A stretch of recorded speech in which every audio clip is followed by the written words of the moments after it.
السلام علیکم ناظرین، میرا نام شہریار شاہد ہے اور آپ دیکھ رہے ہیں میرا یوٹیوب چینل شہریار شاہد آفیشیل۔ ناظرین، آج ہم بات کریں گے امریکی صدارتی الیکشن 2024 کی، دنیا کی سب سے بڑے انتخابات جس کے ہر کسی پر پڑیں گے اثرات۔ سپر پاور کی پاور کس کے پاس ہوگی؟ وائٹ ہاؤس میں کس کی ہوگی حکمرانی؟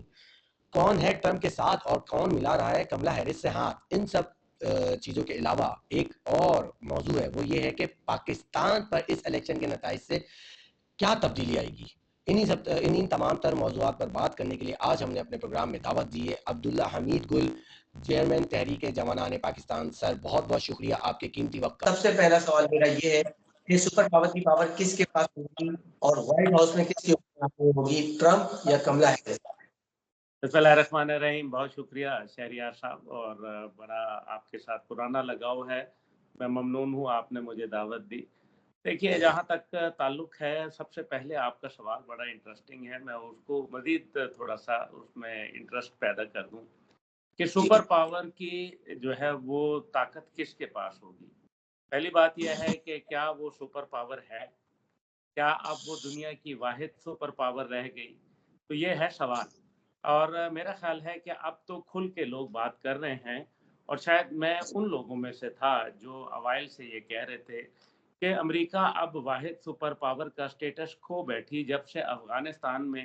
اس کو ایک ذلت آمیز شکست ہوئی۔ اس کے بعد وہ سپر پاور دنیا کی واحد نہیں رہی، بلکہ اب اس میں روس اور چین جو ہیں وہ بھی دعوے دار بن کر ابھرے ہیں۔ اور آپ نے دیکھا ہے کہ روس نے ڈائریکٹلی چین کو جو یوکرین کے اندر ان کو چیلنج کیا، اور اسی طریقے سے چین جو ہے وہ مختلف محاذوں کے اوپر چیلنج کرتا نظر آتا ہے۔ اب ایک طرف چین اور جو روس کے درمیان میں روبل کا اور ین جو ان کی لوکل کرنسی ہیں ان کے اندر ٹریڈ جو ہے وہ شروع ہوا، اور 5 سال میں بڑھتے بڑھتے $240 بلین تک پہنچ گیا، جو کہ یقیناً امریکہ کے لیے ایک تشویشناک عمل ہے۔ دوسری طرف جو ہے، جو ابھی نارتھ کوریا نے جس طریقے سے اٹھ کے 10,000 اپنے فوجی اور ساتھ یہ کہہ دیا کہ ہم روس کے ساتھ بالکل ثابت قدم کھڑے رہیں گے، اور باقاعدہ یوکرین جنگ کے اندر ہم نے دیکھا کہ ایران نے بھی اپنے جو ایک بہت ہی سستے ڈرونز اور کچھ آرٹلری کے گولے جو ہے وہ ان کو بھجوائے۔ تو یہ وہ تمام عوامل ہیں جن کی نظر سے دیکھا جائے تو پتہ چلتا ہے کہ اب امریکہ سپر پاور، واحد سپر پاور جو ہے وہ نہیں رہا، اور برکس بینک اور ایس سی او کی بڑھوتی کے بعد یونائٹڈ نیشن اور خود امریکہ کا جو معاشی نظام ہے وہ اب میرے خیال میں خطرے میں پڑ گیا ہے۔ اسی طریقے سے جس طرح سے کرپٹو کرنسی آ رہی ہے، اسی طریقے سے اب جو ہے وہ چین اور روس اپنی کرنسی بھی جو ہے وہ انٹروڈیوس کرا رہے ہیں، اور یہ اوائل میں ان کا ٹرائل بیسس شروع ہو چکے ہیں۔ تو یہ تو بات یہاں ہو گئی۔ اب آپ نے کہا کہ کس کے ہاتھ میں آئے گا۔ دیکھیے، کیملا ہیرس جو ہیں وہ بھارتی نژاد خاتون ہیں، اور امریکہ جو ہے اس میں ابھی بھی نسل پرستی کے اثرات بڑے جو ہے واضح اور جو ہے نظر آتے ہیں۔ لیکن ساتھ ہی ساتھ یہ ہے کہ وہ ایک وائس پریزیڈنٹ کے طور پہ کام کر رہی ہیں آج بھی، اور خاص طور پہ جو بائیڈن کی خاص الخاص ہیں۔ یہ الیکشن مزید اس میں انٹرسٹ پیدا ہو سکتا تھا اور مقابلہ مزید کانٹے دار ہو سکتا تھا اگر جو ہے کیملا ہیرس کو پہلے موقع مل جاتا، لیکن جو بائیڈن جو تھے وہ بضد تھے اور کہتے تھے کہ ضعیف العمری کے باوجود میں الیکشن لڑوں گا۔ حد یہ ہے کہ کبھی وہ گر جاتے تھے، کبھی جو ہے وہ کھو جاتے تھے، کبھی وہ دائیں جانا ہوتا تھا تو بائیں جانا شروع ہو جاتے تھے۔ تو ان کے کچھ مسائل تھے جو کہ میرے خیال میں ایک نارمل ہوتا ہے، کسی بھی انسان کے اس عمر میں آ کے ہو سکتے ہیں۔ بہرحال جو بائیڈن جو ہیں وہ ان کو پارٹی کی طرف سے جب بہت زیادہ جو مخالفت کا سامنا کرنا پڑا تو نتیجہ یہ ہوا کہ جو بائیڈن کو سٹیپ ڈاؤن کرنا پڑا، اور بالکل لاسٹ مومنٹ کے اندر آ کے کیملا ہیرس کو غالباً اگست کے اندر موقع ملا کہ وہ آ کے اپنی الیکشن کیمپین جو ہے صحیح انداز میں چلا پائے۔ اب بہرحال اب اس میں ایک بہت بڑا فرق بھی ہے۔ فرق یہ ہے کہ کیملا ہیرس کی پالیسی کا تسلسل جو ہے وہ جو بائیڈن کی پالیسی سے بالکل جو ہے وہ اس کی چھاپ ہے، اور عوام کے اندر یہ بیانیہ جو ہے یہ کوئی زیادہ مقبولیت حاصل نہیں کر پایا۔ اسی وجہ سے جو پری الیکشن پولز ہیں اس کے اندر زیادہ جو جھکاؤ ہے، جو زیادہ وہ کہ اتنا بڑا فرق نہیں ہے، لیکن وہ ٹرمپ کی جانب جاتا ہے۔ کیملا ہیرس کہتی ہیں کہ وہ اسرائیل کو مزید مدد فراہم کریں گی اور یوکرین جنگ کے اندر بھی وسائل مزید جو ہے وہ ڈالیں گی، جبکہ جو بائیڈن کی یہ پالیسی ہے کہ چائنا کی طرح وہ اپنے ملک کے وسائل اپنی عوام پر خرچ کریں گے، بجائے اس کے کہ دوسروں کے پھڈوں میں جا کے اپنا منہ جو ہے وہ کوئلے کی دلالی میں کالا کریں۔ اس لیے جو صحیح۔ بائیڈن اور کیملا ہیرس کی پالیسی کی ایک ہونے کی وجہ سے آپ دیکھیں کہ نوجوان نسل میں بھی وہ غیر مقبول ہو گئی، کیونکہ جب یونیورسٹی کے طلباء اور طالبات کے اوپر جس طریقے سے تشدد کیا گیا اسرائیل کے معاملے کے اوپر، تو وہ کوئی میرے خیال میں جو اس کا بڑا نیگیٹو امپیکٹ جو ہے وہ ہم نے دیکھنے میں آیا۔ اور اس وجہ سے ایک طرف تو یہ ہے، اب جو بائیڈن کے سامنے ایک طرف کیملا ہیرس ہیں تو دوسری طرف ہیں ڈونلڈ ٹرمپ۔ ڈونلڈ ٹرمپ جو ہے ان کے کئی جو معاملات ہیں وہ کیپٹل ہل کے اوپر جو کہ ان کی اسمبلی ہے اس کے اوپر حملہ کرنے میں انہوں نے لوگوں کو اشتعال دلایا۔ اسی طریقے سے ان کے اوپر کچھ کرپشن کے کیسز ہیں، الیکشن میں دھاندلی کے کیسز ہیں اور دیگر، اور پھر سب سے بڑی بات امریکن اسٹیبلشمنٹ جو ہے وہ آپ کو معلوم ہے کہ وہ کوئی ان کے ساتھ بہت جو ایک اچھا تعلق وہ نہیں رکھتے۔ اور جب ڈونلڈ ٹرمپ جب بن بھی گئے تھے پہلی دفعہ صدر، تو آپ کو یاد ہوگا کہ وہ ٹیکنیکل ووٹ اور پاپولر ووٹ کا ایک چکر پڑ گیا اور نتیجہ یہ ہوا کہ ڈونلڈ ٹرمپ جو ہے ان کو کافی جو ہے مشکلات کا سامنا ہوا، اور ایڈورڈ سنوڈن جو تھے وہ جنہوں نے کہا کہ جی روس جو ہے وہ کہیں اثر انداز ہوا اور جو ان کا سوشل میڈیا ہے اس کے ذریعے جو ہے وہ دھاندلی ہوئی، اس بات کے بھی الزامات جو ہے ڈونلڈ ٹرمپ کے اوپر ہیں۔ لیکن ریڈ نیک امریکنز جو ہوتے ہیں جن کی لال گردنیں ہوتی ہیں، گورے جو ہوتے ہیں، بڑے دہوش قسم کے بڑے بڑے ان کے جسامت ہوتی ہے، وہ جو ہے کیملا ہیرس کو ووٹ نہیں دیں گے، یہ بات تو طے ہے۔ یعنی کہ بڑے شہروں کے اندر تو اور بات ہے، لیکن جب آپ دیہات اور چھوٹے جگہوں کے اوپر چلے جائیں گے، اسمال ٹاؤنز کے اوپر چلے جائیں گے، چھوٹی سٹیز کے اوپر چلے جائیں گے، تو وہاں ڈونلڈ ٹرمپ کو ایک خاص ایڈوانٹیج حاصل ہے، کیونکہ وہ امریکن کی بات کرتے ہیں اور وہ اصلی نسلی امریکن ہیں۔ دوسری جانب جو ہے وہ ڈونلڈ ٹرمپ نے اسرائیل کے حوالے سے بھی اپنی پالیسی میں کہا ہے کہ وہ کوئی ان کے لیے کوئی خاص ایکسٹرا آرڈنری مدد نہیں فراہم کریں گے، اور جو یوکرین ہے اس کو اپنا سیاسی اور سفارتی حل تلاش کرنا ہے، بجائے اس کے کہ امریکہ کے ٹکڑوں پہ وہ پلتا رہے۔ تو یہ جو میرے خیال میں آپ کے سامنے ہے، لیکن اس سب کے کہنے کے باوجود میں یہ کہوں گا کہ جو انہی پولز کے جو ان کا چکر ہوتا ہے، بتا دیتے ہیں کہ جی فلانا آدمی جیت رہا ہے، فلانا جو ہے وہ ہار رہا ہے، پاکستان میں بھی ہوتا رہا ہے، لیکن میرا خیال ہے کہ اس کے اندر کوئی بھی حتمی بات کہنا مشکل ہوگی۔ ابھی تک کے مطابق جو ہے ڈونلڈ ٹرمپ کو نسبتاً بہتری ہے، جو برتری ہے وہ کیملا ہیرس کے اوپر ہے۔ اچھا سر، مجھے یہ بتائیے گا، بالفرض یہ ہے کہ ٹرمپ اگر ہار گئے سپوز کر لیں، تو آپ کو یاد ہو کہ لاسٹ الیکشن ہوا تھا 2020، اس میں ٹرمپ ہارے تھے اور اس کے بعد انہوں نے کہا تھا کہ یار یہ دھاندلی ہو گئی، اور پھر آپ کے سامنے یہ چیزیں ساری۔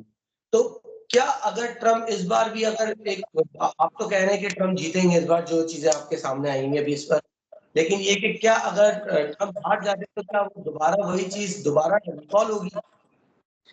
دیکھیں میں یہ نہیں کہا کہ ٹرمپ جیتیں گے، میں وہ بتا رہا ہوں جو اس ٹائم پہ ٹیکنیکل بات چل رہی ہے، امریکن میڈیا بتا رہا ہے کہ زیادہ جو